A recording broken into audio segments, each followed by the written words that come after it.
말씀 제목은 선택이라는 제목으로 말씀을 전하도록 하겠습니다. 19절에 보니까 내가 오늘 하늘과 땅을 불러 너희에게 증거를 삼노라. 내가 생명과 사망과 복과 저주를 내 앞에 두었은즉 너와 내 자손이 살기 위하여 생명을 택하고. 그러니까 신앙생활은 선택하는 거라 그랬죠. 선택에 대해서 한 번 더 말씀을 좀 전하도록 하겠습니다. 하늘과 땅을 불러 너희에게 증거를 삼노라. 그래서 너희는 살기 위하여 너희뿐만 아니라 너희 자손까지도 생명을 택하라. 이제 우리가 생명을 택한다라는 것은 생명은 어디에 감춰져 있는가? 15절에 오늘 생명과 복과 사망과 화를 너희 앞에 두었다라고 되어 있고요. 그리고 16절에는 명령과 규례와 법도를 지켜라. 구약에서의 생명은 율법에 감춰져 있습니다. 그러니까 하나님의 말씀에 감춰져 있는 거죠. 그리고 신약에서 우리가 예수 그리스도를 믿고 있는데 저희들에게는 생명이 어디에 감춰져 있는가? 예수 그리스도 그 이름에 감춰져 있습니다. 그러니까 예수께서 이루어 놓으신 그것을 가리켜서 우리가 복음이라고 하죠. 그러니까 생명은 복음 안에 감춰져 있습니다. 그래서 우리가 복음을 선택하게 되어질 때 생명을 택하게 되어지는 겁니다. 예수님께서 십자가에서 죽으시고 부활하신 이후에 이제 하늘로 승천하시기 전에 제자들에게 하셨던 말씀이 있습니다. 하늘과 땅의 모든 권세를 예수님이 가지셨답니다. 그래서 너희는 가서 제자도 삼고 아버지와 아들과 성령의 이름으로 세례도 주고 그리고 내가 너희에게 분부한 모든 것을 가르쳐 지키게 하라. 예수님께서 우리에게 그런 사명을 주셨습니다. 근데 예수님께서 그 말씀하셨어요. 하늘과 땅의 모든 권세는 다 예수님에게 있다. 우리가 예수 그리스도를 믿고 그 예수 그리스도를 믿음으로 하나님의 자녀가 되었다라는 사실을 믿는다면 하늘과 땅의 권세가 사단에게 있다라고 보시면 안 됩니다. 모든 권세는 예수 그리스도께서 가지고 계십니다. 그러니까 하늘과 땅의 모든 권세를 가지신 그 예수님께서 세상 끝날까지 우리와 항상 함께 하신다고 말씀하셨습니다. 그래서 우리는 살든지 죽든지 주를 위해서 살고 우리가 일평생 살아가는 날 동안에 예수 그리스도를 택하는 자들이 되셔서 생명과 복을 존재로 이루어내는 저희 모두가 될 수 있기를 바랍니다. 민수기 13장에 보면 이스라엘 백성들이 가나안 땅을 정탐하고 돌아옵니다. 그래서 12명이 정탐을 하게 되어질 때 10명의 보고는 우리가 그 땅에 가서 보고 또 그곳에 사는 사람들을 보니까 우리는 실로 메뚜기 같습니다. 자기 자신들을 메뚜기로 선택한 겁니다. 그러면 12명이 다 그런 보고를 한 것이 아니라 여호수아 갈렙 두 사람은 다른 보고를 합니다. 여호와가 우리와 함께 하시면 그들은 우리의 밥이다. 여호수아와 갈렙이 선택했던 그 기준과 10명이 선택했던 그 기준은 다릅니다. 이스라엘 백성들이 출애굽하기 전에 출애굽에서의 그들의 신분은 학대를 받았던 사람들입니다. 그리고 그들은 엄청난 노동으로 인하여 깊은 탄식을 했던 자들입니다. 소위 말했던 노예요, 종이었습니다. 그런 그들에게 하나님께서 찾아오셨습니다. 찾아가신 이유는 아브라함과 이삭과 야곱에게 하셨던 그 약속을 하나님이 기억하셨습니다. 그들을 건지셨습니다. 그들과 함께 하셨던 하나님은 애굽의 10가지의 신들을 심판하셨던 하나님이십니다. 10가지 재앙으로 치셨던 하나님. 그들이 나일강을 신으로 여겼기 때문에 하나님은 나일강을 치셨습니다. 그런 무시무시한 하나님, 그분은 천지를 창조하신 하나님, 그리고 온 세계의 왕이신 하나님이십니다. 그리고 그분이 홍해바다를 가르시고 이스라엘 백성들을 안전하게 인도하셨습니다. 그러니까 이스라엘 백성들이 섬기는 그 하나님, 그들과 함께 하시는 그 하나님은 작은 하나님이 아니었어요. 그 하나님은 홍해바다를 가르셨고 모든 천지 만물을 창조하셨고 그 만물을 다스리시는 하나님이십니다. 그런데 그런 하나님을 섬기고 그런 하나님을 믿고 있는 이스라엘 백성들이 가나안 땅에 그 아낙 자손들, 그곳에 살고 있는 사람들을 보자 그들은 자기들과 함께하고 있는 하나님은 잊어버렸고 눈에 보이는 대로 생각하고 판단했던 그 선택을 가짐으로 그들은 하나님을 멸시했고 결국 그들이 말한 대로 정탐한 40일이 하루가 1년이 되어 40년 동안 광야에서 유리하는 자, 죽는 자로 그들은 광야에서 자신들의 인생을 마무리하고 끝냅니다. 그들의 선택의 기준은 하나님이 우리와 함께 하셨다를 눈으로 보거나 체험하지 못해서가 아니라 그들은 하나님의 역사를 잊어버렸다라는 것이죠. 그러니까 하나님의 능력이 그들과 함께하고 있다라는 사실을 그들은 잊어버린 겁니다. 오늘 제자들에게도 예수님께서 마태복음 28장에 내가 너희와 함께한다. 근데 그분은 어떤 분이시냐면 하늘과 땅의 모든 권세를 가지신 하나님, 그분이야말로 천지를 창조하신 하나님이시요, 그리고 우리의 모든 죄를 완전히 깨끗하게 십자가에서 정리를 하셨어요. 그래서 예수 그리스도로 인하여 더러웠던 우리 죄인들이 거룩한 의인이 되었고 하나님의 자녀가 되었을 뿐만 아니라 그 예수님께서 바로 우리와 함께 하신다는 것입니다. 우리도 한번 생각해 봐야 됩니다. 이스라엘 백성들만 그런 길을 걸어갔던 것이 아니라 이스라엘 백성들만 언젠가는 믿음이 있었고 어떤 때는 믿음이 있었지만 또 다른 상황이 주어지면 그 나와 함께 하시는 예수 그리스도를 믿는 믿음이 사라져버리는 우리들의 모습 또한 우리가 보게 됩니다. 예수님께서 제자들을 꾸중하시고 제자들을 책망하셨을 때가 있습니다. 너희가 왜 의심했느냐? 너희가 왜 염려했느냐? 너희가 왜 나를 믿지 못했느냐?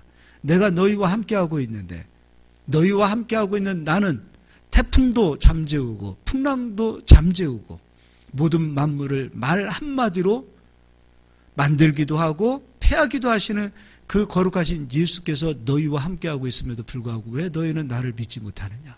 그때 변함없이 예수님은 우리를 책망하셨습니다.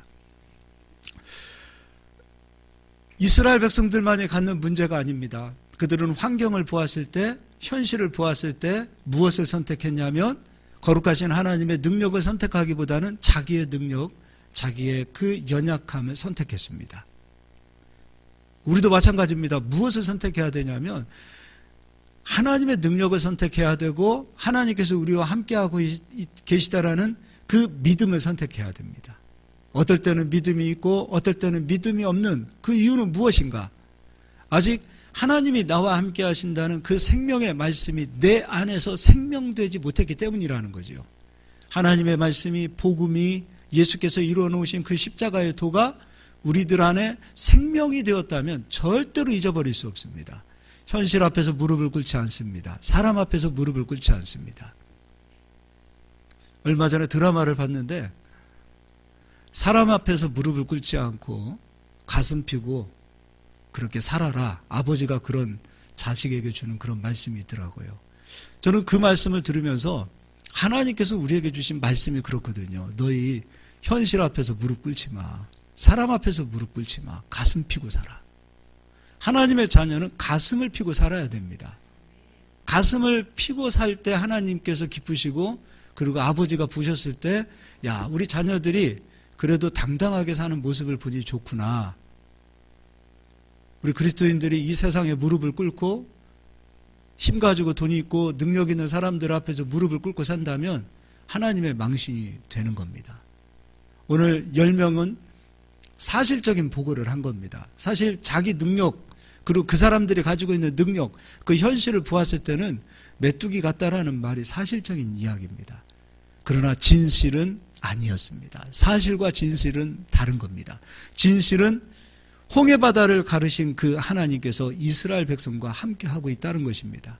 천지 만물을 창조하셨던 능력의 하나님께서 지금 이스라엘 백성과 함께하고 있다는 것입니다. 이게 진실입니다. 우리는 진실을 믿어야 되고 진실을 말해야 됩니다. 눈에 보이는 그 사실적인 것에 무릎을 꿇어서는 절대로 안 됩니다. 무엇을 선택해야 되는가? 하나님이 나와 함께 하신다는 것을 선택하실 수 있기를 바랍니다. 이제 열왕기 상을 가서 보도록 하겠습니다. 열왕기 상 19장을 보겠습니다. 엘리야의 제자 이름이 누구일까요? 엘리사. 엘리야도 멋있지만 저는 엘리사를 보면 너무 멋있어요. 근데 엘리사를 보면 참 정말 이 사람은 하나님께서 기뻐하셨던 삶을 살았어요. 야, 내가 보낸 내 종이 정말 이 세상에서 정말 세상의 무릎을 꿇지 않고 하나님의 길을 세워드리는 그 엘리사를 보셨을 때 하나님 굉장히 흡족해 하셨을 것 같아요.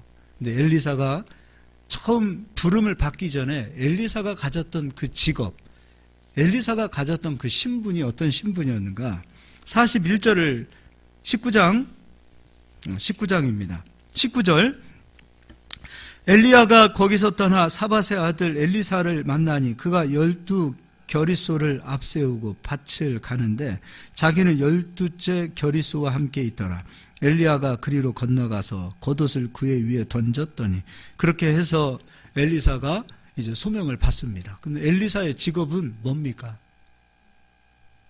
밭을 가는 농부입니다. 농부의 지식이에요. 정치인도 아니고 군인도 아니고 어떤 말해서 레이지파의 그런 거룩한 제사장의 직분도 아닙니다. 그냥 단지 농부입니다. 농부는 농부가 가지고 있는 지식이 있습니다. 그 신분적으로 보면 높은 사람 아닙니다. 어떤 면에서 보면 가장 평범한 그런 사람입니다. 그를 하나님이 부르셨어요.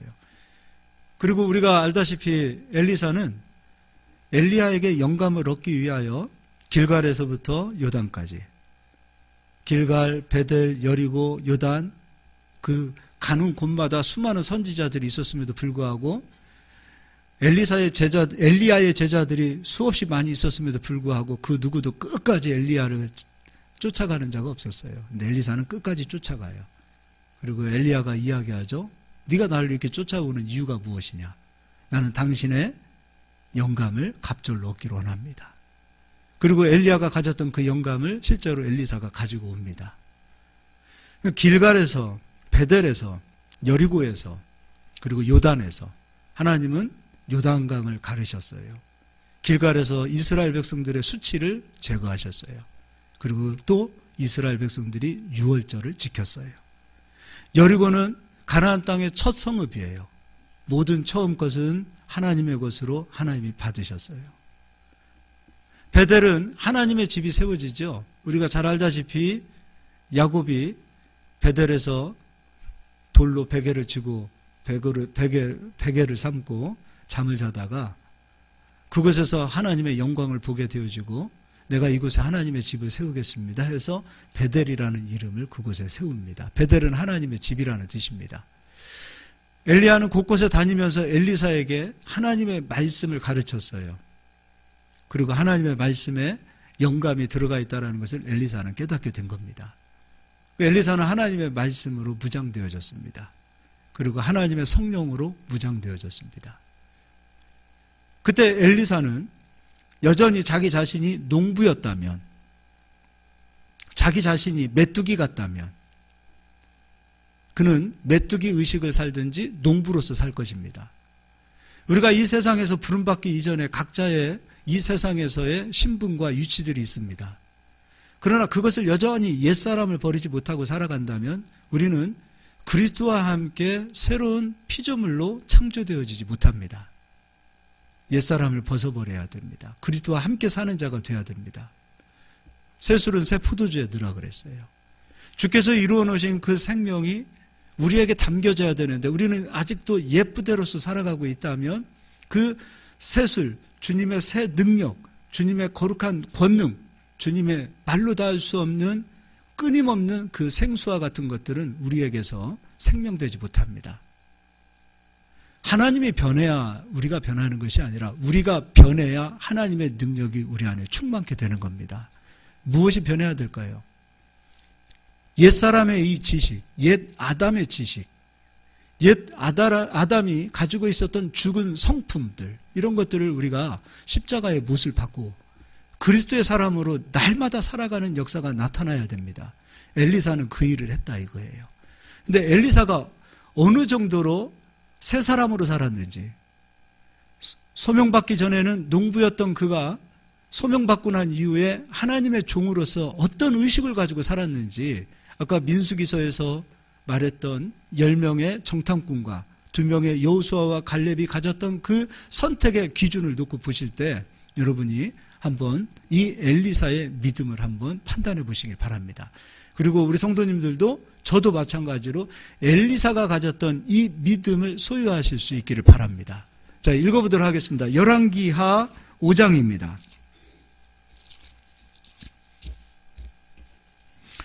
(5장을) 펴두십시오. 아람 군대, 지금으로 말하면 시리아입니다.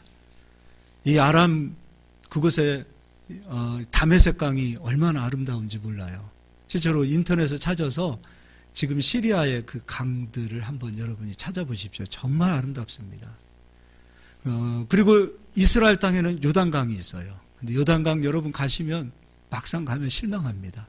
이게 강이었어? 이거 또랑 아니었나? 정말 실망합니다. 근데 이 아람의 나아만이라는 이 군대 장관입니다. 이 사람이 권력을 가진 자지요. 근데 이 안타깝게도 그는 나병 환자입니다. 그런데 이스라엘에서 잡혀온 한 소녀, 그 소녀의 말에 의하여 이스라엘에는 선지자가 있다. 그에게 가면 우리 주인이 나을 것 같다라는 이야기를 듣고 그가 이스라엘을 향해서 옵니다. 그런데 나아만 장군이 이스라엘에 왔을 때 왕에게 이러이러해서 내가 왔습니다 했을 때 왕은 두려워합니다. 나아만이 가지고 있었던 그 권력, 힘, 왕도 나아만 장군이 문둥병을 고치기 위해서 이스라엘에 왔다라는 이야기를 듣고 이스라엘의 왕도 나아만을 두려워하고 그 상황을 두려워하더라 이거죠. 그리고 그 두려워하고 자기 옷을 찢었다라는 그 왕의 이야기를 듣고 이 엘리사가 그 나아만 장군을 나에게 보내주세요라고 해서 자기 자신에게 오게 합니다. 그러면 나아만 장군이 엘리사 선지자를 만났을 때 가졌던 기대는 그가 나에게 찾아와서 발 씻을 물을 주고 나를 영접해주고 그리고 나에게 무릎을 꿇고 겸손하게 나에게 기도를 해줄 것이라는 기대를 했을 것입니다. 그리고 실제 그 기대를 했던 것을 고백하고 있습니다. 그런데 엘리사는 나가지도 않습니다. 영접하지도 않습니다. 그리고 자기의 제자에게 나아만 장군에게 가서 요단강에 가서 7번 몸을 담그고 나오라고 이야기를 합니다. 무례하지요? 여러분이 봤을 때 무례하지 않습니까? 우리 상황에 봤을 때는 굉장히 무례한 겁니다. 굉장히 무례한 거 아니에요? 그리고 한 나라의 군대 장관이 찾아왔으면 예의를 갖추고 그리고 영접하고 그리고 최고로 대접을 해도 시원찮은 판에 나와서 얼굴도 보여주지도 않고 그리고 종을 보내서 요단강에 가서 몸을 담그고 나오라는 그 말을 들었을 때 나아만 장군이 분노할 수밖에 없는 것은 당연한 겁니다. 우리도 그렇지 않을까요? 그래서요, 성경을 보면 우리가 자꾸 무엇에 속냐면 사람들이 말하는 겸손과 하나님이 말씀하시는 겸손을 우리가 잘 분별을 못합니다. 우리식의 겸손은 힘없는 자가 힘 있는 자에게 굽신굽신해야 되고 예의를 갖춰야 겸손한 거고 그리고 힘 있는 자를 알아주고 대접하는 그런 모습들을 봤을 때 참 예의가 있다, 겸손하다 이렇게들 판단합니다. 그리고 실제로 우리 성도님들도 목사님들을 대할 때 어떤 분들이 참 겸손하고 어떤 분들이 참 좋은가 여러분도 한번 생각해 보세요. 지금 엘리사 같은 주의 종이 있다 그러면 여러분 기분이 좋을 것 같아요? 나쁠 것 같아요? 나쁘죠. 굉장히 나쁠 겁니다. 내가 어려움이 생겼을 때 목사님이 찾아와서 기도해주고 목사님이 찾아와서 막 전심으로 힘을 다해서 나를 위로해주고 그걸 기대하죠. 그럴 수도 있을 거라고 생각합니다. 우리는 그런 것에 굉장히 익숙해 있습니다. 그러다 보니까 어느 순간부터 하나님의 능력이 우리에게도 안 나타나고 주의 종들에게도 안 나타나는 겁니다. 제 경우에 아프신 분들이 있으면 목양실로 와서 기도받고 가세요 하는 경우가 하나님이 치료하는 역사가 제일 많아요. 아프다 그러면은 제가 찾아갔을 때보다도 와서 기도받고 가세요 하는 경우가 있어요. 그러면 순종하고 오는 동안에 나아서 가셔요. 여러분은 제가 이제 말씀을 줘서 저한테까지 전화해서 목사님 그런 얘기는 안 할 겁니다. 왜냐하면 생명의 말씀은 우리 안에 있으니까 우리가 대부분은 여러분 스스로 말씀도 치료하고 그러시겠지만 저를 잘 모르시는 분들은 가끔 전화를 해서 좀 와서 기도 좀 해주십시오 하는데 요즘은 어지간하면 안 갑니다. 전 기도받고 싶으면 오라 그래요. 와서 기도받고 가세요라고 얘기해요. 안 오면은 내가 갈 이유도 없죠. 그런데 대부분 순종하고 오는 동안에 나와서 가시더라 이거죠. 이게 하나님의 역사예요. 근데 이 나아만 장군이 굉장히 분노한 가운데 야 우리 다메섹 우리 아람에 가면은 요단강보다 1000배 만배 더 좋은 강들이 있는데 내가 거기 가서 씻지 이 구정물 같은 요단강에 가서 내가 내 몸을 담궈? 그 한마디를 합니다. 여기까지도 당연할 거라고 생각합니다. 그런데 이 나아만에게는 좋은 사람들이 주변에 있었어요. 그때 나아만 주변에 있던 또 다른 누군가들이 그런 얘기를 합니다.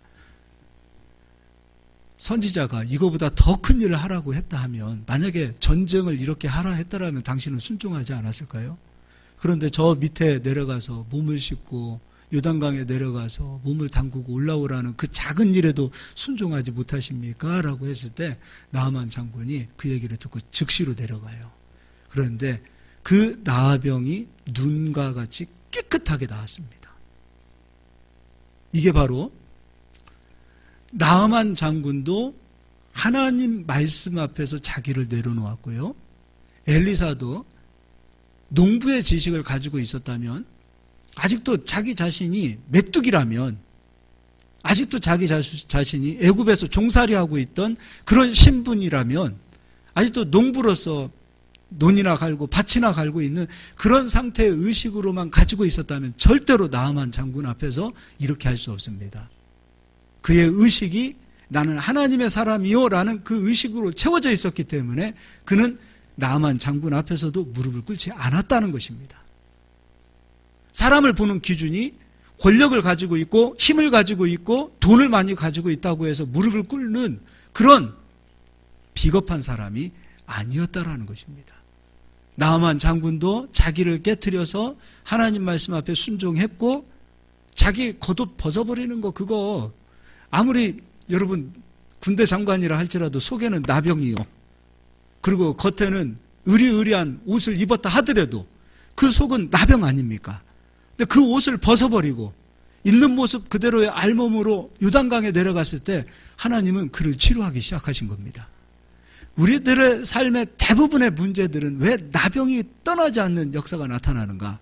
이 껍데기를 벗어버리지 못하기 때문입니다. 알량한 자존심,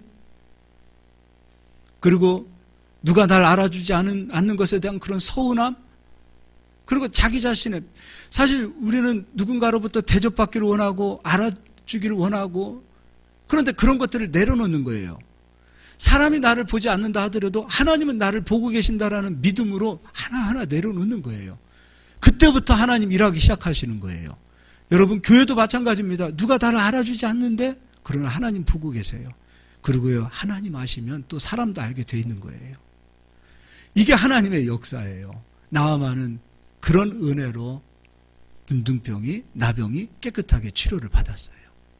그리고 이 엘리사라는 사람은 여전히 내가 농부요, 내가 여전히 메뚜기요, 내가 여전히 세상에 있는 작은 자라고 여기는 자였다면 그는 절대로 나아만 장군 앞에서 그런 담대하게 하나님의 말씀을 선포하는 사람이 될 수 없었을 것입니다. 엘리사도 훌륭하고 나아만 장군도 훌륭합니다. 우리도 엘리사와 같은 그런 영감이 임할 수 있기를 소망합니다. 세상 앞에서 절대 무릎을 꿇지 않기를 바랍니다. 환경 앞에서 나는 메뚜기요라고 자기 스스로를 메뚜기로 여기지 않는 강한 용사들이 되시기를 예수님의 이름으로 축복합니다. 우리 한번 좀 읽어보도록 하겠습니다. 5장 1절입니다.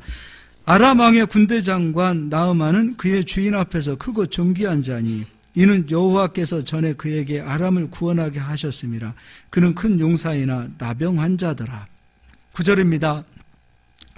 나아만이 이에 말들과 병거들을 거느리고 이르러 엘리사의 집 문에 서니 엘리사가 사자를 그에게 보내 이르되 너는 가서 요단강에 몸을 7번 씻으라 내 살이 회복되어 깨끗하리라 하는지라.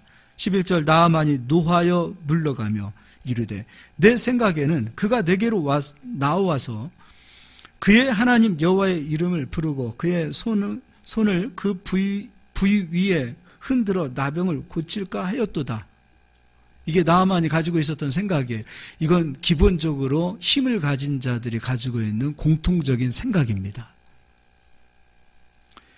12절 다메섹 강 아바나와 바르발은 이스라엘 모든 강물보다 낫지 아니하냐. 내가 거기서 몸을 씻으면 깨끗하게 되지 아니하랴 하고 몸을 돌려 분노하여 떠나니 그의 종들이 나와서 말하여 이르되 내 아버지여 선지자가 당신에게 큰 일을 행하라 말하였다면 행하지 아니하였으리이까. 하물며 당신에게 이르기를 씻어 깨끗하게 하라 함이니이까 하니 나아만이 이에 내려가서 하나님의 사람의 말대로 요단강에 7번 몸을 잠그니 그의 살이 어린아이의 살같이 회복되어 깨끗하게 되었더라.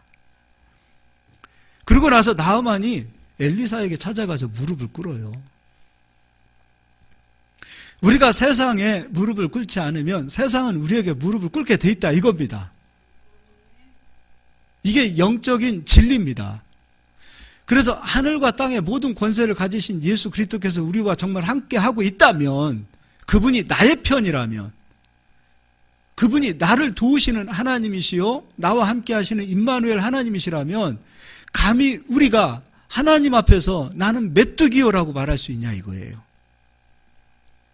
그럴 수 없을 것입니다. 엘리사도 능력 있는 자가 아니요, 군인도 아니요, 정치인도 아니요, 돈 많은 사람도 아니었어요. 한낱 농부였어요. 그러나 그는 소명을 받고 하나님이 나와 함께 하신다는 그 믿음이 있을 때 그는 나만 앞에서 무릎을 꿇지 않았어요. 세상 앞에서 무릎을 꿇지 않았어요. 교만하라, 무례하라 그런 차원이 아니에요. 적어도 나와 함께 하시는 그 하나님, 나와 함께 하시는 그 하나님의 능력을 우리 스스로 부인하지는 말자 이거예요. 엘리사가 가졌던 영감 얼마나 멋있습니까? 얼마나 담대합니까? 적어도 이 정도의 중심이 우리 속에 있어야 세상에 나가서 모든 재물은 구원받은 하나님의 성도를 위하여 하나님이 예비하셨다고 하는데 이 정도의 중심의 배짱이 있어야 세상의 것을 내 것으로 소유할 수 있을 거 아닙니까? 세상을 다스린다라는 것을 생각해 보자고요. 모든 권세를 가지신 예수 그리스도께서 우리와 함께하고 계시는데 우리는 눈에 보이는 것들을 우리 것으로 우리가 정복하지 못하는 이유 가운데 하나는 무엇이냐면 아직도 나는 농부요, 아직도 나는 애굽에서 종살이 하던 자요, 아직도 나는 세상이 보았을 때 메뚜기다 이겁니다. 사람을 돈으로 보고 사람이 능력이 있고 똑똑하고 그러면 우리는 사람 다르게 보잖아요. 대단하게 보잖아요. 그러나 하나님 앞에서 아무리 대단한 나아만 장군과 같은 사람이라 할지라도 이스라엘 장군, 이스라엘의 그 왕이라 할지라도 우리는 사람 앞에서 무릎을 꿇지 않는 어깨 피고 가슴 피고 세상을 멋있게 살아가는 그런 우리 성도님들이 되시기를 예수님의 이름으로 축복합니다. 할렐루야. 배짱 있게 삽시다. 옆 사람 한번 인사합시다. 가슴 좀 피고 삽시다. 예. 무릎을 꿇어야 될 대상은 하나님이십니다. 우리가 하나님께만 무릎을 꿇고 나간다면 하나님은 우리가 이 세상 살아가는 날 동안에 가슴 피며 살 수 있도록 우리를 세워주실 줄 믿습니다. 사도들도 이 일을 했습니다. 사도들도 세상을 향하여 나갔을 때 너 복음 전하지 마 했을 때 그들도 복음 전하지 마라고 이야기하는 세상의 권세를 가진 자들 앞에서 우리가 하나님 말을 듣는 것이 옳은지 너희 말을 듣는 것이 옳은지 너희가 판단하라. 그리고 하나님 말씀에 순종함으로 그들의 말에, 세상 권세를 가진 그들의 말에 무릎을 꿇지 않는 적어도 그 정도의 배짱이 있기 때문에 사도라는 이야기를 듣는 거 아니냐 이겁니다. 돈이 없어도 여러분 비굴하지 않기를 바랍니다. 지금 내 모습이 아무것도 아니고 연약하다 할지라도 그 모습 보지 마세요. 나와 함께 하시는 예수 그리스도를 바라보시기를 바랍니다. 적어도 그분이 나와 함께 하고 있다면 지금 있는 내 처지, 지금 내가 가지고 있는 이 상황, 이게 현실이 아무리 사실적이라 할지라도 나와 함께 하시는 하나님은 나를 반드시 세워주실 것이라는 믿음은 바라는 것들의 실상이요 보이지 않는 것들의 증거라는 믿음을 잡으시기를 바랍니다. 지금 내 모습이 어떻게 변할지 모릅니다. 여러분의 모습이 어떻게 변할지 모릅니다. 여러분이 만들어내는 그 자화상, 여러분을 선택하고 있는 그 믿음이 지금의 여러분을 만들어낼 것이요, 미래의 여러분을 만들어낼 것입니다. 여러분이 무엇을 바라봐야 되는가? 우리는 하나님의 자녀요. 지금 내 모습은 아무것도 아닌 것 같지만 나를 세우셔서 역사하실 하나님의 능력을 바라보시고 그것을 믿고 선포하세요. 그것을 믿고 선포하세요. 선포하십시오. 선포하세요. 세상 사람들은 그렇습니다. 사업을 하려고 해도 에쿠스는 타야 그래도 사람 만납니다. 세상 사람들이 보는 기준은 그겁니다. 사업하러 오는 사람이 에쿠스가 아니라 그 이하에 타고 오면 저 사람은 능력이 없네, 이렇게 보는 게 세상의 기준입니다. 지금 현재 에쿠스를 못 탔다 하더라도 여러분 기죽지 않기를 바랍니다. 할렐루야. 네, 절대 기죽지 않기를 바랍니다. 그런 은혜가 여러분에게 있기를 바랍니다. 영접하는 자, 곧 그 이름을 믿는 자들에게는 하나님의 자녀가 되는 권세를 주신다 그랬습니다. 우리 아버지가 하나님이십니다. 우리 아버지가 만군의 여호와십니다. 그분이 우리 아버지입니다. 가슴 피고 그리고 멋있게 어깨 피고 그렇게 세상을 살아가는 저희들이 될 수 있기를 바랍니다. 할렐루야. 우리 옆 사람 인사하겠습니다. 세상에서 당신이 제일 멋있습니다. 한 번 더 인사하겠습니다. 당신이 세상 짱입니다.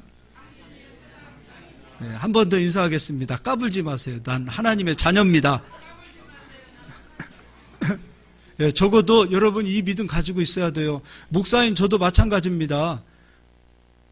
세상 살아가는 날 동안에 항상 내 편만 있는 거 아닙니다.